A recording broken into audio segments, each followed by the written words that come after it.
Hello, time for another one. Welcome back to the Broken Arrow press match reviews. This is the beginning of my second night out of 3 of playing these press matches. I've said before that this night had my worst performance in it, but the funny thing about memory is that when I rewatched these matches, I was like, oh, like the vast majorities actually aren't so bad. Like, there's nothing so terribly damning in it. I kept making mistakes throughout, of course, to err as human and all that. But really, even in my absolute worst match, which we'll get to during this night eventually as I upload these, um, it's funny how, you just remember all the worst parts and don't remember the parts of like, oh, I took that point, or like, I accomplished this or that. So as always, there's going to be pros and cons to talk about, though I am still looking forward to getting to my favorite matches, which are towards the end of all these uploads. But for now, as I settle myself in a position, let me hit the unpause button here on my video. So we're watching a match on Coast, again, new map, never played it before. Lots of cool new maps that I got to play during this time, but only usually like once or twice. We have Chancellor David, Medicus, Sebasto, and Oceans on my team, and then we have Sorega, Hippie, Beakaz, Rigor Mortis, and Teflon on the other team. Hippie's a YouTuber too, so make sure to check them out. They do a lot of content if you're looking for more. And it's funny because I saw someone saying like, oh, they gave all these content creators extra access over us, and they've been playing for months and months and months ahead of us, and they'll have such an advantage. Which, to be clear, fuck content creators. You're very correct to be like that, yes. But also, no, we're awful. It's an important thing to say. It's true. But the problem is, actually, just to clear up a misunderstanding for anyone else's sake, we didn't get to play that much. We got 3 nights, essentially. So we would log on to, come and be organized for this in the evenings, and then there would be, like, one to... I thought it was going to be one match going in, but it ended up being, like, half a dozen, maybe more matches if you were really fiending for it and you really stayed there all night that you'd get in each night. So that's why I have about 18 matches to upload. Not to say that we didn't get a damn privilege. Hell yeah, we did. I mean, you play the hell out of this game. Fuck yeah. But just wanted to correct a misconception some people might have had that it's like, oh, we got access to this game, last month and are going to play all the way to release. No, that's not the case. But fuck us either way, because I don't disagree with anyone who's like, damn, we all should have got to play it. I mean, yeah, you're right, you should. But I'm also it's easy for me to say that when I got to play it. I'm also still going to play the access they gave me. Bringing in some Raptors here. I'm playing SOF plus Armored again, I think. And this was basically me being bold enough to try and play Special Forces. After feeling alright, after playing Armored and Airborne the previous night and feeling better with my play, so I wanted to try the new units out. I was very excited to be playing SOF again. Well, playing SOF for the first time in these preview nights, I should say, but playing it again tonight. Opening with some F-22 Raptors here. And I didn't end up having anything to shoot with them. I didn't really click with the Raptors yet, because... throughout the whole playtest, I never really clicked with them because I think they're a unit that probably works best when they're done up at high cost. I think you want to have the long-range missiles with them to combo with their stealth advantage so that they're really dominant. I really tend to run things in a very cheap way, is my default. I gotta kind of grow out of always doing that. Because when you give the Raptors all of their longest range missiles, they're like 450 cost or something, and they don't even have external fuel tanks. And I don't know, I'm a bit of a fan of having a lot of extra fuel on my fighters. I really like running the F-15s with like all 3 tanks or at least 2 tanks. It's one of the reasons I struggle to use the Hornets as well sometimes, because they don't come with a lot of internal fuel tanks, and then to put external fuel tanks on them, you really have to rob them of some of their weapon pylon choices. Bringing in some long-range AA here. I guess I've got a pretty slim rollout here. I'm not trying to like rush to the point of a bunch of armor. You can see I'm playing armor again, even though I said I'm trying SOF this time. I'm still opening with vehicles, going for that left point. And, I'm again identifying, okay, it's like wide open farm fields. It's like we're having the Cold War in Germany. Okay, that equals bring tanks to my brain. Oh, little SPG! Little SPG UAZ, that's so cute. So I'm bringing out, like, I think a regular Bradley there, or maybe it's a Shorad. Either way, I'm sure one's coming. And then I've got a Bradley CFV as well for recon. I don't think I've rolled any Abrams out yet because I'm spending that extra money on AA. Usually in a lot of these matches, my team was just covering the AA for me, but for whatever reason, you can see me opening it with it here. Maybe my team said something on the comms and they were like, you know, can you do it? Or maybe I was just like, I don't know, we need AA today. Might also be that I was thinking about my last match I played the previous night, the one we just had just before, match 5 in the snow, where I was like, I liked it when my Patriot killed like 1,000 points of aircraft without me even looking at it, and I want that again. You can see some very light sort of airdrop by my teammate there. They've dropped in some, what is that, Striker Scouts? Something like that, some little scout unit that's like a regular army scout kind of unit. They've taken the C point ahead of time. That little bird on 1 HP can go home. No, you can see your family. Don't go back in. Don't do it. Oh, no. Little birds are cool and very cheap, but they don't have any flares. And flares are a massive part of how helicopters roll the dice to survive and have surprising survivability. So little birds having absolutely 0 flares takes it back to being very deterministic with them. There is no chance that they will evade. It is, unless you get behind something, it is just, okay, if a missile is shot at them, it will hit them. And so little birds are just getting 2-shot all over the place, 1 shot by bigger missiles. That's just how it is. I love little birds though, so I'm still going to be using them all the time. 1, because they're a good cheap transport. But also 2, they're just such a cool airframe. I love that shit. Gives me reminders of my time playing Arma, flying little birds around. It's wonderful. Bringing in some supplies directly at the top of my Patriot AA there that's set up with its 2 pivads screening in front of it. I've got to make my formations a bit better now because of the way that seed missiles avoid overkilling. It doesn't really work the way it did back in the old days now of the previous betas of this game, where now it'll shoot a seed, like the enemy will shoot a seed missile at both your pivads and then it'll shoot one behind them at the AA as well. It'll saturate all the targets. So I think I need to like set up my formation of pivads a bit differently or space them out a bit differently to try and avoid that so that the Patriot doesn't get hit. Because that's the whole point of the pivads, is to tank for the Patriot. My team seems to be getting set up into their lines across the whole right side of the map. I mean, I don't know what I'm talking about that. I'm not going to have time to focus on that the whole match. That's me trying to like have a bigger picture here and review. Fuck that. I'm not going to... I can't pay attention to what my team's doing in live matches, and I'm not going to be able to pay that much better once the shit starts happening in this review either. I think that's the importance of communication, right? Like, unless your team is telling you what's going on their side of the map, me personally, I'm not going to have time to know what the fuck they're doing. But I'm just like that in general. I play any game. I'll play, like, Marvel Rivals or League with my wife, and it'll be, like, you know, halfway through, like a half an hour match, and she'll be like, oh, Nasus is doing this or that, and I'm like, we have a Nasus on our team? What? I just tunnel vision and I don't notice these things. But communication is good. Communication is good. That's the only way I know things when I play with other people in this game. And a lot of the time in this game, honestly, because I kind of struggle to focus on what I'm doing if everyone's talking a lot. And, like, I can't do 2 things at once. I can't listen to everyone else and talk to them and focus on my own game very well. Something's going to suffer. So a lot of the times when I played with teammates in this game that I knew, like friends in voice comms, I would actually end up just going to, like, a far point, because that's where I naturally gravitate to. I don't know, I'm a flank player. I would go to, like, a flank point and have my kind of 1v1 going on, and eventually I would just, like, realize nothing they were saying rapidly over the past 10 minutes was relevant to me. I would just mute them. And, like, you know, it's kind of insulting to them, I guess. I'm sorry. But it was just that kind of thing of, like, none of this talk is relevant to me. I'm in my 1v1. To bring back the League metaphor, I'm a top laner. I like to go 1v1. I'm gonna go focus on my 1v1. And in this game, when I do that, that just means I'm going to like a woods dimension, and I'm going to duel someone in those woods. Dropping in some green berets here, with those nice cheap little birds. I didn't really get to use these guys much, even once I started to click with this deck. With the specialization of SOF. I haven't really found a place that I wanted to use green berets a lot yet. In fact, once I started to click with SOF, I actually stopped bringing them at all. Here I'm still trying to, like, try them out. I think I misunderstood their weapons, because I never really, like, used them in an effective combat.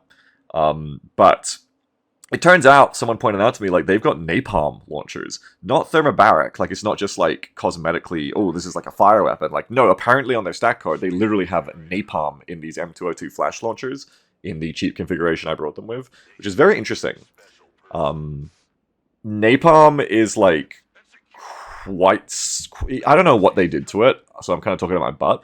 But napalm felt much nastier to get hit by, at least when it was delivered by in big quantities this time around. So I'm not sure if the flash launchers on these guys really deliver an appropriate amount of fire to be useful, or if it's just a gimmick.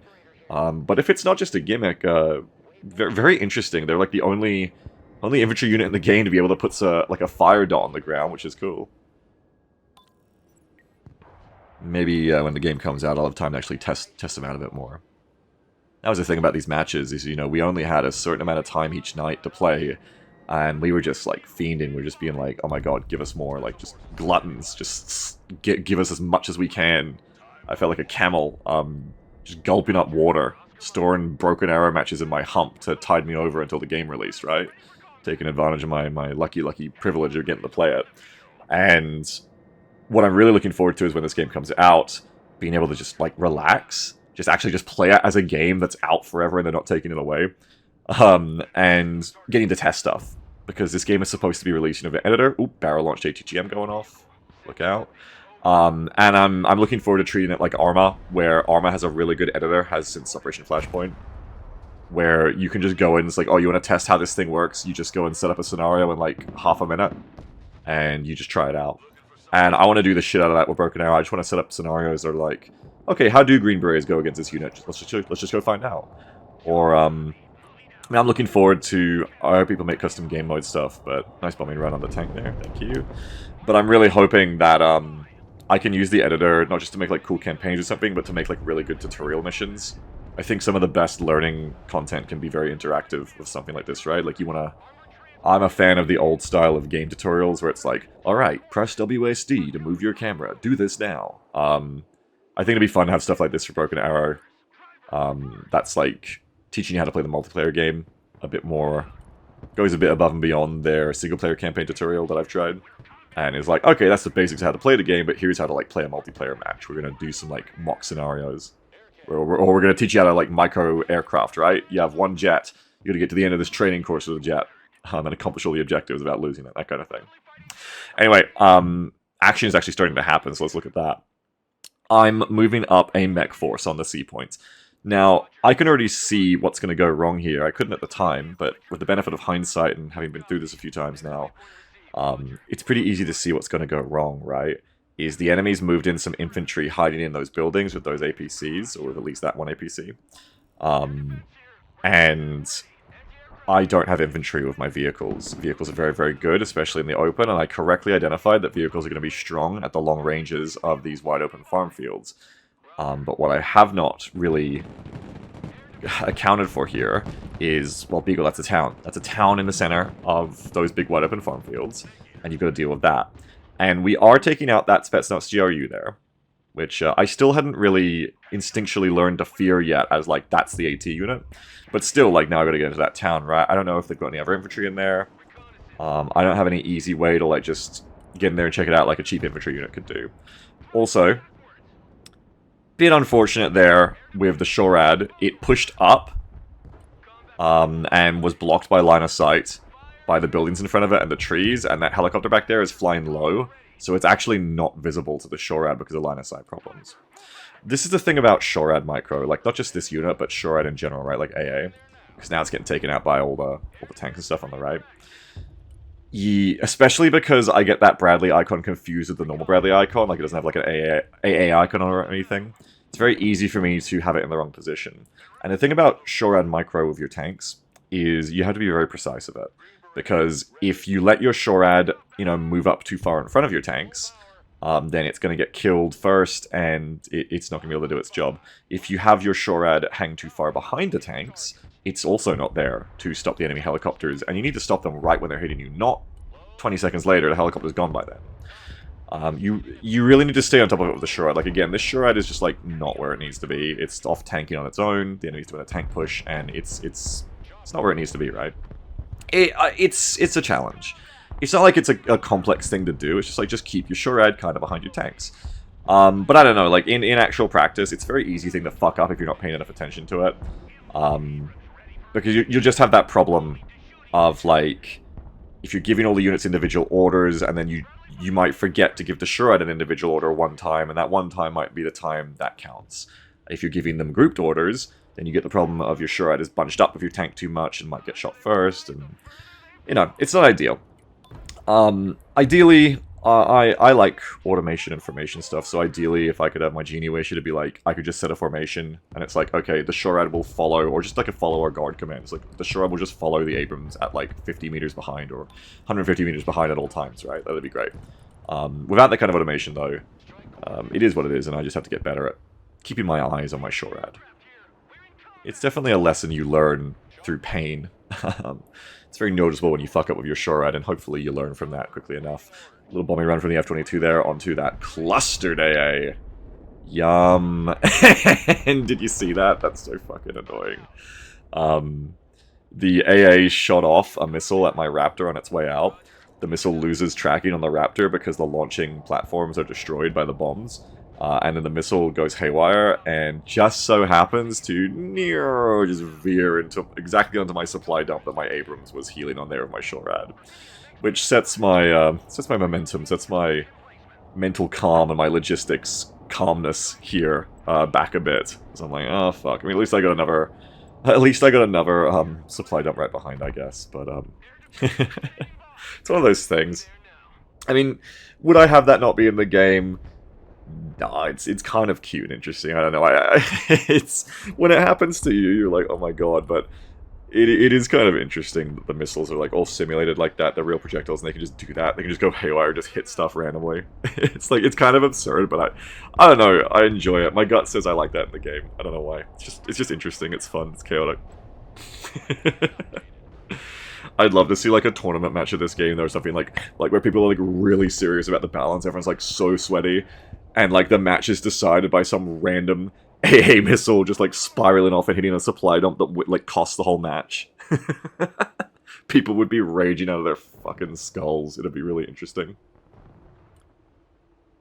Look what I brought in, by the way, some mortars. You can see me flirting with the idea of like maybe artillery is good in this match. Again, I didn't really get into my groove for it yet, but hey, I'm trying. I brought in very cheap artillery. I brought in a pair of mortars rather than long tubes. You know, I'm not trying to break the bank here, clearly. Part of that is because of cost. We end phase 1 here with only a slight kill lead advantage for the enemy, so 1 point to them. I've still yet to take my objective, which is taking the C point, but we're going to work on that this phase. The thing about it is, my mental problem is I have many mental problems, but this one was, I was committed to using the Iron Thunder Paladin so far. I was like, oh, you've got to have that max range. If you're going to use artillery, you've got to have the most range to outrange the enemy artillery. And that's a holdover from when I last time used artillery. I was using the HIMARS a lot, and the HIMARS' biggest strength to me was that it had, bringing in some infantry here for Little Birds, was that it had 6,000 meters of range. It outranged all other artillery in the game, and I really valued that as like the defining thing for counter battery. In practice, though, if you just keep your tubes moving, doesn't matter if they're in enemy artillery range, just keep them going. And so I learned later that I could use much cheaper paladins that cost like 130, 150, and get away with that. But at this point, I was still thinking like, oh, an artillery piece, a paladin is like 200 points, you know, or more. And in that sense, it was much more attractive to go, I'll just buy these cheap mortars for like 100 or for like 80. Once I started using cheaper howitzers, though, everything started to click for me, and I was able to fit it into my play a lot more, because I was like, that's cheap as hell, I'll get my 3 howitzers every game, no matter what else I'm doing. People have been asking, how do you do the thing where you select different units in the group? By the way, you hit tab. If you see me doing it here or there, usually I do it when I'm doing helicopter drops. If you have a whole bunch of units selected, and you hit tab, you'll cycle through them. If you watch down the bottom, you'll see their silhouettes change in the group when I do it. I'm not sure if I'm actually going to do it here, or if I've already done it, but nice little tip for when you're doing helicopter landings. You just grab them all, and then you do individual landings by going tab, unload, tab, unload, tab, unload, and then you select all the group again by hitting tab again to cycle back to everyone selected at once, and you just shift B to return to base. And it's a nice way to get all your drops done quickly without having to select every unit individually each time you want to do a different drop. We got some Green Berets out here, some Special Tactics team, and some Rangers Recon. The Rangers Recon are like camoing at this point, like cameoing, I mean. I keep looking at them like, that's my favorite unit, and I look at them with this new light, but then it's like, I hadn't learned they're my favorite yet. Soon, but not yet. So the Rangers Recon are here for general combat and a bit of AT. Green Berets are specialized anti-infantry, and the STT is anti-air. All of them are very capable against infantry, though. So it's taking a little while here, but this is my clear response to, okay, I tried and mechanized armored push on the C point. It was repelled, not just by, infantry in the town. That part actually wasn't the problem, but they kind of slowed me down enough for the enemy to bring in their helicopter, to bring in their tanks, and everything got fucked up, as you saw. Oh, rocket artillery coming in. Ugh! On my teammate on the right there, that looks so nasty. Poor fuckers. A lot of T-90s too. I'm trying to come in here and support. Blunt this big attack. Unfortunately, it's too late already to redefine where that JSOW is going to drop, and the enemy's duped that by reversing and again going forward again, intentionally or not, so that doesn't hit. No help from me. What is that F-22 doing? Oh my god, it's gone crazy. Anyway, back to my side of things. You can see I'm building up a bit of a force here. I've got a probing recon push that is trying to push into the C point. Green Berets leading the way with Rangers Recon behind, and STT following a little bit further behind them too to provide some AA. I've got a Bradley CFE that survived the original, Recon Bradley that survived the original push, and it's holding in the trees waiting to support. And then I've got AMPVs, APCs filled with regular infantry to come in and take the town after we spot things. However, I'm taking artillery fire on my Green Berets immediately as they push into the town.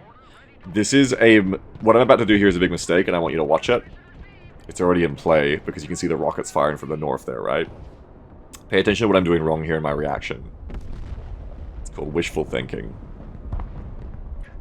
Right, like that's really nice bombing from my teammate there. Takes out a bunch of enemy resistance in C, so I can push in there now. But look what I do with my guys, right?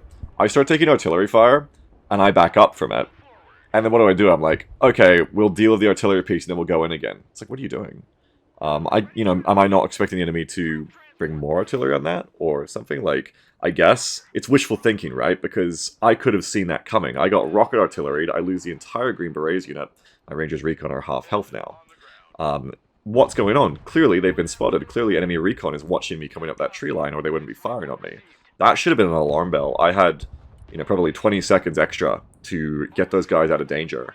I needed to have sharp instincts there. I needed to be like, oh man, like they can fucking see me. I need to sprint backwards out of this tree line before the artillery comes in even stronger. I don't do it, so I get bombed. It's like World in Conflict. You got to keep on your feet. That's a nice angle for that enemy ATGM team. Threading the needle through the tree line in the buildings there. Getting a side shot my Abrams, which isn't good. All things said and done, though, while I'm taking losses and this isn't really going very elegantly for me or very effective in what units I'm losing for what gains, one way or another, we are able to kind of get into the town now. My teammate bombing all of the buildings really, helps with that. Probably killed a bunch of stuff. I don't know. I think they were a bunch of Red Skulls. Either way, definitely scared them. And either way, I'm now pushing in the more conventional force, which is I'm sending in that APC full of Rangers. Now, I'm not sending in all of them. I actually still have a couple of them sitting back here at that town that would become my staging ground back there. My safe point. My Bradley's getting a bit messed up here, getting fought by multiple enemy tanks at once with ATGMs and tank cannons firing at me. Not going to last any longer. But yeah, I'm only bringing in the one unit of Rangers right now because I don't want to have happen to me what just happened to the enemy when my teammate bombed them on the C point, right? I could send in all 3 units of Rangers right now in those APCs, but what's going to happen? Artillery, airstrikes, they're going to get obliterated. Now that one Rangers unit there can also get artillery. They know where I am, and I would not be surprised if I am bombed. Oh, we're doing seed here. F-35 is doing a bit of seed work. Don't think they hit anything.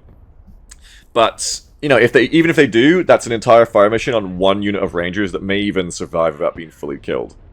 And then I just bring in the next one, right? It's a bit callous, or it might sound a bit callous, but that's the price of war. Your units will not survive forever in this game. You got to trade effectively with them. You got to live a good life, as somebody in the comments liked, which I appreciated. And in this case, the good life of that Rangers unit on the C point is getting in there, checking out what's going on.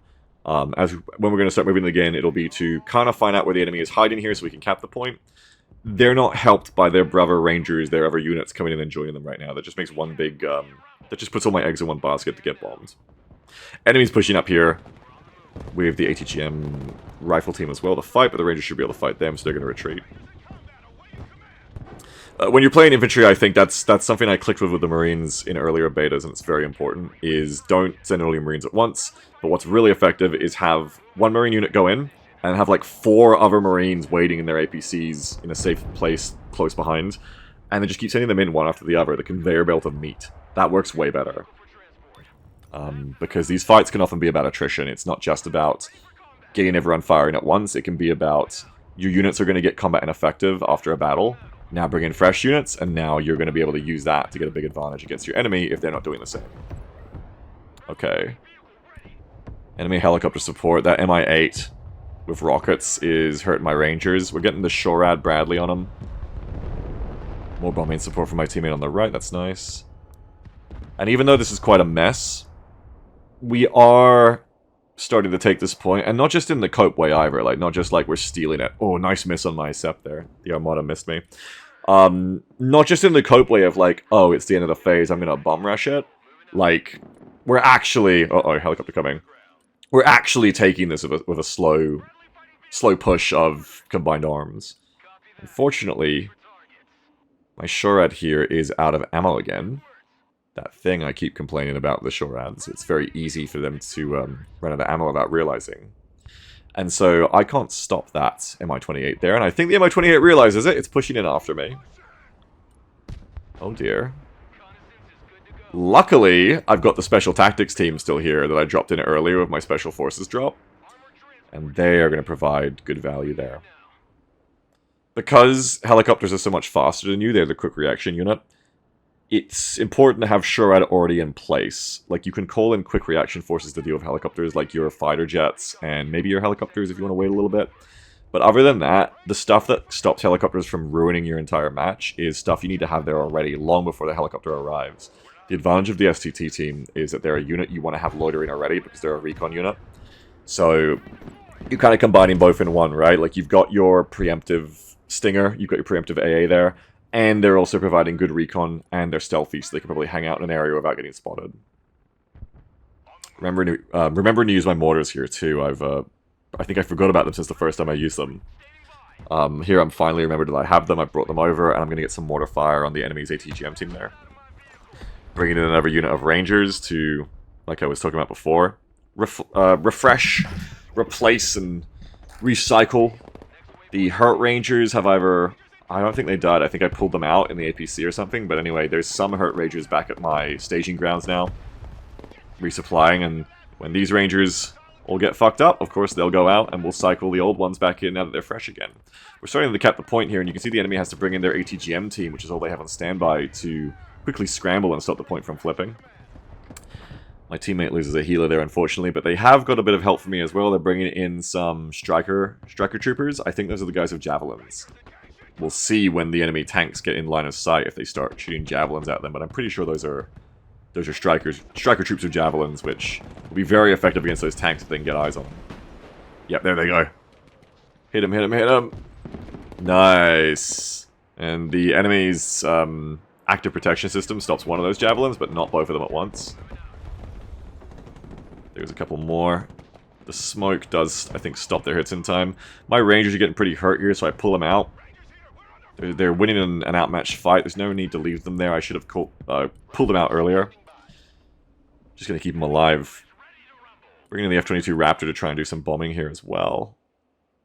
I've got the JSOW for anti-tank, and then just like a small regular bomb for whatever, I think. If that tank doesn't move, it's about to get really hurt. Which is what I need here. I need to bring in some nice, potent support to help the Rangers. Because I don't have conventional... Yeah, nice. I don't have conventional, like, tanks or anything left at this point, which are currently supporting the Rangers, so they need some help. This is something that would have been good to be doing before, but I'm finally going like, okay, let's take a moment to keep sending my hurt units back out to get resupplied. Juggling this is very important. It's a skill you learn, the better you get, especially with infantry, I think. Getting flanked by ATGMs on the right there. Oh, and the enemy rocket artillery! Talk about that other thought in a second. You can see it is devastating, but being in the building makes it not so devastating. Like, you can actually survive it a bit. That unit isn't dead. they're not combat effective, but the fact that that unit isn't dead is very impactful. That means if I can get that unit back out to resupply, that rocket artillery didn't accomplish a lot. We'll hold that thought even longer about cycling your troops, because we actually got something important happening here. We've got a big push finally. Some reinforced tanks I brought in are coming. I'm still not using active protection systems on my tanks. I'm just going to make them not as effective here against the amount of ATGMs the enemy players is using. But I've got enough meat here, enough unit advantage, numerical superiority to, I'm using the big words again, to push in. I need to keep those units spread, because right now they're very vulnerable to being hit by one artillery strike or airstrike. On the right there, you can see those tanks all together. But I've also, at the same time, going to be microing each of these tanks, making sure that we're getting smoke off where it's necessary. Trying to have good positioning. Trying to be combining my firepower in the enemy, but we're forcing them back. You can see that this is what the Rangers needed, right? That airstrike did a little bit of damage to one of the tanks, but I wasn't providing enough effective fire support to be a replacement for this. We needed some real armor pushing back their armor. With that, we finally take out the enemy's recon that was holding the town very half health there, very low health.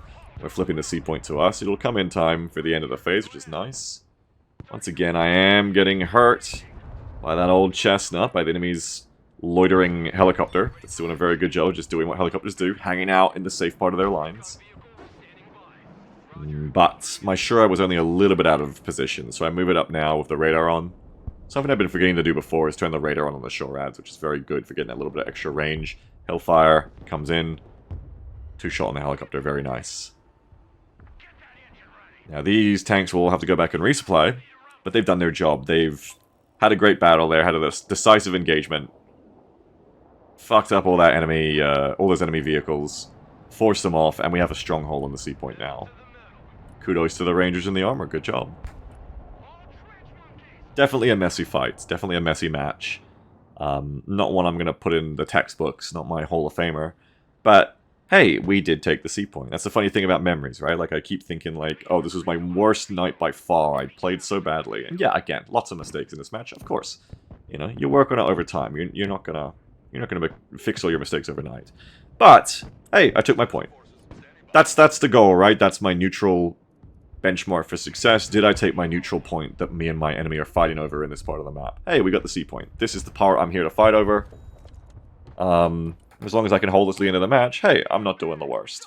I've had, you know, quite a lot of units, I think, die in ways where they didn't do a lot beforehand. But I also haven't, I think, wiped a... I don't think I've lost a whole bunch of stuff. Correct me if I'm wrong. To just be like throwing destruction score without it doing anything. And I've destroyed some enemy units as well, so it is what it is. Now I'm trying to get the staging going. This is what I was talking about before. This is a very important skill in Broken Arrow, and most of all for infantry too, is it perhaps the most important thing to get a good rhythm for is your resupply gaming, basically. How good you are at... Yes, please airstrike those tanks. How good you are at being able to cycle your hurt troops back, repair them, and get them back into the fight without losing control of microing the units on your front line. Nice Viper run there. Only glances that other tank, but really almost kills that other armada. My set pops out of cover now from behind the building where it was hiding.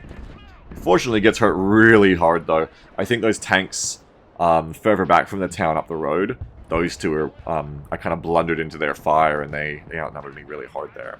And so my Sep come out there, like, swinging, ready to go, like, oh yeah, let's get this shit, let's take advantage of the Viper Strike. But immediately kind of gets slapped, like, nope. I'm bringing in these Comanches here to try and do something with them. Try to provide my own support like the enemy's been doing to me. Talking about the resupply gaming is not to be, there's too much going on right now. We have no time for that. Bringing in the Comanches. This is always the part where Comanches or my helicopters die, because it's always like, oh, I'm so close, I just gotta creep a little bit further forward, and then, yep, there's the AA. A little bit too far. Boom, boom! Both of them get taken out so quickly. Rip. Just that bit too aggressive. But that is what it is. I mean, when you get attack helicopters, one of the best stats you can get is more range on their ATGMs. If you can get upgraded versions that hit a bit further out, even 100 or 200 meters, can make a massive difference in dying to the enemy's AA because you overextended, or being just safe enough to do things well. Resupplying. I'm just trying to get the point in whenever I can. Yeah, it's critical. It's one of those things. It's like spinning plates. It's like rubbing your tummy while patting your head, or other way around.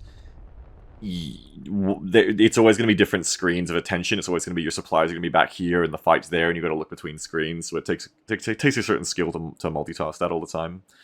And the worse you are at multitasking, you're resupplying, the more you're going to get distracted from doing both of them. You'll forget to resupply units in time, and they'll be sitting there just idle, either damaged or full health, but haven't been given orders to get back into the fight yet. And, you know, you're just burning time. You're just wasting time. They need to be back there. You need those units now.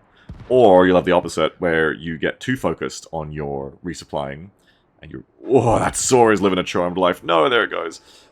Or, you know, you're not paying enough attention to your front line because you take too long. You're too busy looking at your backline resupply operations, and all your units on your front line die because they needed a bit more micro. You've got to get good at balancing it. You can get good at balancing it. The more units you have, the harder, obviously. Like, I have a fair number of vehicles here at this point. But there's definitely, like, a certain procedure to it that made things easier for me once I got a bit better at it in the last November beta. I'm not really doing it here very well. But I generally started doing a rule, like a procedure of, okay, my resupply ops are going to be like, you have one major gigantic supply dump that's a decent way back from the front line. And that supply dump is just dumped, like tons of supplies. It's not going to run out anytime soon. And that's where your faster units, like especially helicopters and also vehicles like tanks to an extent, that do take a lot of supplies and have the mobility to move pretty far distances without being worried about it, they can go back there to the big dump, they can get resupplied, and if you don't have the time to focus on micromanaging your supplies, it's very simple. You just go, okay, go back to that dump, resupply, come back. You just shift queue the orders. That's fine for units that can move. For infantry, it's different. Ideally, you could do the same thing of infantry by just using APCs, right? But in practice, I find that that is so much more complicated because you got to unload the infantry, or you got to load the infantry up, which takes, like, you can't just queue it up so easily because you got to sync up the transport meeting the infantry, and sometimes the orders get sticky and it doesn't do it right, and they get stuck loading or unloading, and it's like you got to do that, and you got to do the same, you got to unload them there at the supplies, and then you can't queue that up, right? Like, you got to come back and check the infantry once they're healed and put them back in the transport and do it all over again. One thing that I found that was a lot better, not perfect but better, was I started doing smaller supply dumps closer to the action for infantry, just hiding them more cheeky, but smaller, so it's not as big of an investment. Like little 2,500 supply drops, like that one I'm putting right there near the C point. Hide it in a tree line, hide it behind a building, and just close enough that you can have an infantry unit in the front line go shift-click back to the nearby supply dump that's like a minute or two's walk away, go get it, and then just shift-click right back to the front line, just like you do with a vehicle. And that wasn't, you know, ideal. Like, ideally, you're a micro god, and you're always using APCs, and you're staying at the top of your resupplies. But don't let perfect be the enemy of good, right? In practice, that was a much better way for me to actually not forget about my infantry and cycle them quickly. And it sounds very obvious, probably. It's like, okay, just put supplies close to your infantry. Duh. Like, fucking duh. Like, yeah, it is, but, like, more as it was a procedure I started to focus on doing, being disciplined about. Actually having a plan going in of where I was going to put my supplies and going like, oh, you know, I could see before shit got stressful, I could go, oh, I haven't got enough supplies in this area. I should put some supply dumps here preemptively before I need them. Nice rocket strike there, ruining those tanks. Because then when I need them, they're right there and it's no stress. To talk a bit more in general of this game, you have a lot of time to do things in this game. In general. You do not have a lot of time to do things in this game when everything is going wrong. So if you're waiting until problems are arising to start solving them, you will not have the time to micromanage all your responses to those problems all at the same time. That's why you want to be as preemptive as possible, like having your AA already in place, like having your supply dumps already in place. You want to plan for those eventualities. You want to be ready for what's going to go wrong. You want to queue up your orders, ideally long before the fighting starts, because, like, rather than showing up with all your vehicles to a battle and being like, okay, now I'm going to try to give these 8 vehicles individual optimized orders all at once in the span of 5 seconds before they start dying. Instead, you can go, okay, in like the 3-minute drive up to the point, I'm going to queue all these orders up so that my plan is already being executed before I even got there, and I can just let it autoplay out. I can play Broken Arrow teamfight tactics, you know, just autoplay. I wish this game had a bit more synchronization in its waypoints like that. Supreme Commander has the most incredible QOL like that for an RTS, if you've ever played it. And it would have things like, you know, when you saw waypoint previews in Supreme Commander, it would actually count you down an ETA of how long predicted until that unit has completed that waypoint. Like, you know, 30 seconds, 29, 28, ticking down as it gets closer to its move destination. Something like that would be really great here for doing what I was just talking about, of being able to go, okay, I'm going to time this and synchronize it so that 5 minutes before my units even get to this objective, I've timed them so that they're going to arrive and attack in a synchronized force, right? They're going to all arrive here in 3 minutes and start attacking at the same time. You know, it's a bit... Probably a bit complicated for what most people need, I guess. You don't need it, but I love shit like that. Big fan. Supreme Commander. Best UI, best controls in the business. Too bad RTS kind of died with Supreme Commander, really, and we didn't keep going. Imagine if games design had kept on going to Supreme Commander as the best game ever. Anyway, Specialized GRU in that tree line we just took out. Again, scary little stealthy anti-tank unit. Very nasty to run into. Nasty little trip mine of anti-tank dudes. I've got my Bradleys and my Abrams here. Now that they've taken that tree line, the enemy's trying to push us with tanks again. We're kind of saying no to that. I'm being quite ballsy here, leaving my hurt vehicles there. I don't know why I would, you know, I have reserves to come in there, even if there's not many. This would be the right time, I think, to fall those units back, because the enemy knows where those units are, and they know they're hurt. They should be artillerying them, and I'm going to lose those units. The only thing I can think of, the reason I wasn't doing this, is maybe I was scared. Maybe I was like being like, oh, I'm in concealment in the trees. If I move, an ATGM will get me, so I need to sit still. I don't know, in hindsight, when I've been getting artillery so much, it seems like a dumb idea. And right now, I'm just looking at the screen like, no, just move them. Like, just run. Just run backwards. Get out of there, go resupply, you're safe. In the end, all I do is bring another Abrams up. I bring the reserves up amongst them, and it's like, hey, you're just making an even bigger artillery target. What are you doing? Speaking of resupply, this is the other piece of the puzzle here too, is also have these little ambulance units. I love little cheap supply units that are cheap enough and disposable that you can just have them hanging out near the front line as little ambulances. They drive up, and rather than the units coming to the supplies, you take the supplies to the units. And in general, strategically here, I'm just trying to get some more, where's the artillery? I'm just trying to get some more, oh god, Seed, turn your radar off. I'm just trying to get some more defense of the point, right? I'm pushing out on the left flank here. That's been a thorn in my side this whole battle. It's one of the main engagement areas. And I'm just trying to set up my own tough force there to help defend the C point from any attack. There is one problem here, though, and you'll notice it if you look at the scoreboard, is that even though I've achieved, arguably, my objective this match of at least holding my C points, we are going to fucking lose. If you look at the scoreboard now, you will see that we're already 2-7, because the enemy's been scoring all match. And even though we have territory control now, we are so far behind in destruction score. Now, what do you do about it? What do you do about this at this point? The sad truth is really not a lot. That destruction score is so massively outmatched that we are probably not going to be doing anything about it. Goodbye, Abrams. There comes the rocket strike I deserved the whole time. Very silly of me, really, to leave my units there. Don't play like me like that. Don't do that in your matches. Destruction score is also a much harder thing to reverse, because it isn't like, oh, the enemy has briefly taken 3 objectives worth of territory control, we'll just take the flags back. No, like, destruction score is... That destruction score has been written in blood. That is there. That is kind of like permanent, right? Like, all you can do is try to kill more of them. And you're probably not going to be able to reverse that in the same way as you could just, like, cap a flag that's been briefly taken. So, the truth is, not really a lot we can do to reverse that advantage at this point. But also, the other truth is, why not try? Until they make it that, you know, you get veteran C for your units between matches or something, there's no reason to not try and win the match here, so that's what we're doing. We're pushing forward. It's too late. The answer is, what do you do about this? You start doing things a lot earlier in the match. It's kind of too late now, but we're going to try it anyway. We're going to go push on the I point, do our best. There's no reason to sit there and watch the match tick out. You may as well try something. And so we're making a very Death or Glory desperate push here. We're bringing in Rangers in light soft skin transports, bringing in our Abrams, bringing in our Bradleys, just moving the enemy points. It's very unlikely it's going to work, but give it a go.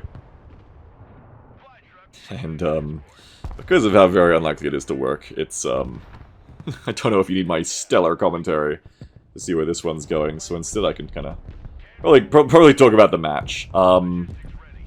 But explosions on the screen, it's hard to look away from them.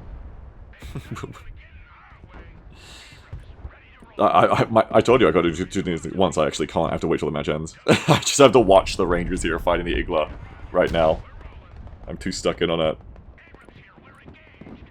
That focused fire.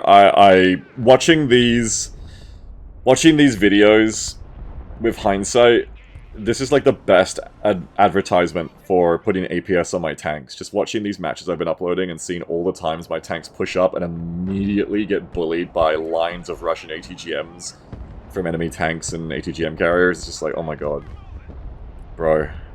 Spend the money. Spend the extra 100. Just spend the extra 100. Get one less tank and I give them all APS. It is a good thing to have.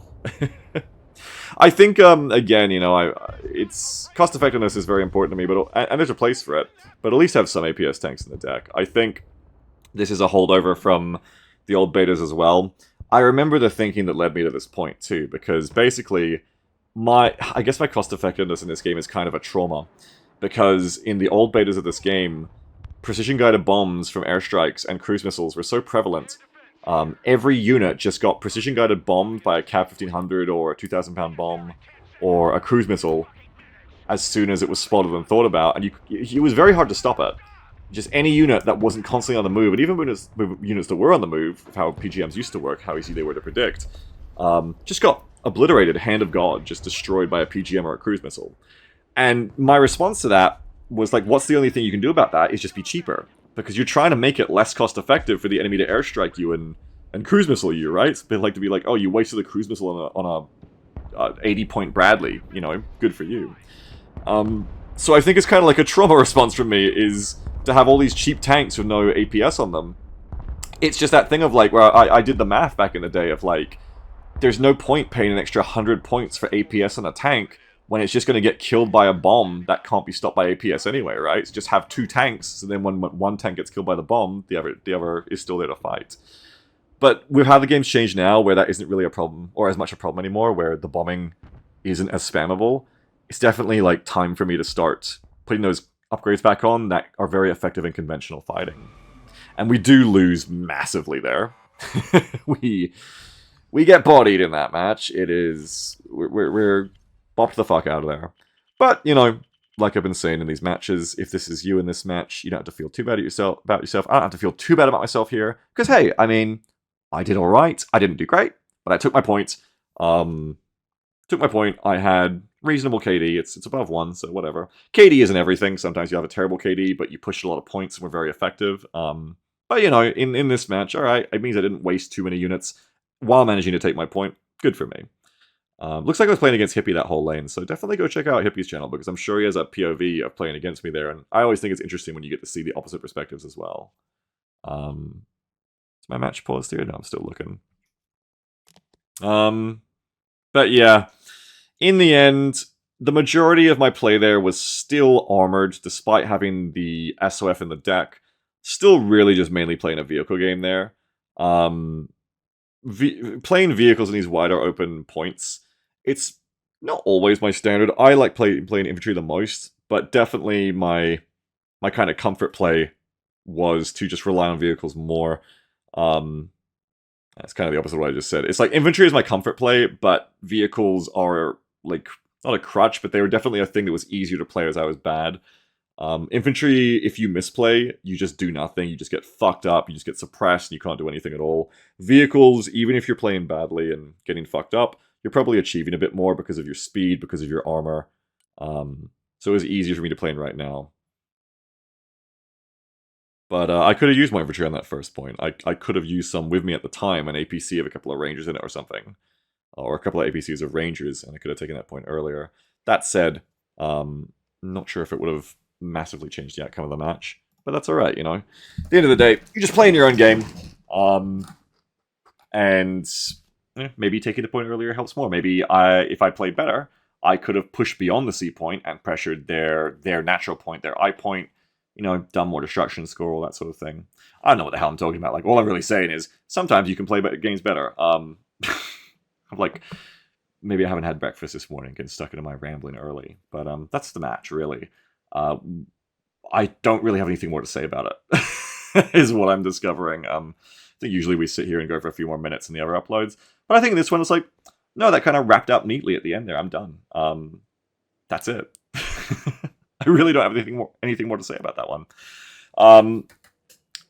Just that's right. What I was saying is I'm still not really leveraging the SOF part of my deck. Still just kind of like playing tanks, and SOF happen to be there. Something that I look forward to doing in the future, but I also don't want to be a broken record to keep saying like, oh, I look forward to getting the SOF parts of these matches where I use them better, because I mean, fucking said it like 10 times, and it's just because I love SOF so much now, and I can't wait till we get to see the SOF infantry actually shine. Because I saw a comment from someone. Here we go. Now I've got something to talk about. Because I saw a comment from someone that was saying like, oh man, why are SOF infantry so underpowered? Not impressed with them. Like, so not powerful and weak. Like, lame. Like, devs, why? They're so no. It's like, what?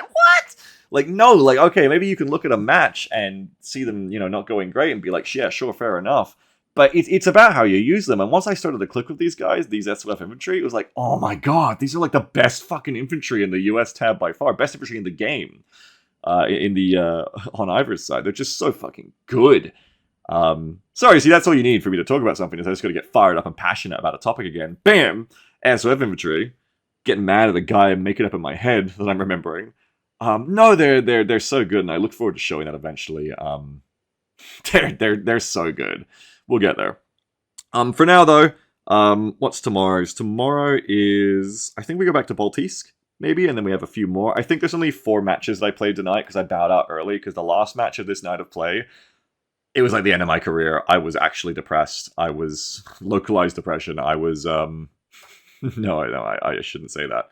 Belittling of actual depression, but I was more than upset. I was very aghast, embarrassed. I was like, oh my god, this is like the most embarrassing thing in my career of a streamer of 10 years. And the funny thing is, I watched that match again. It wasn't that bad in the first half, but we'll get there anyway. So I only have 4 matches of this night, and then we get into the matches of the third night.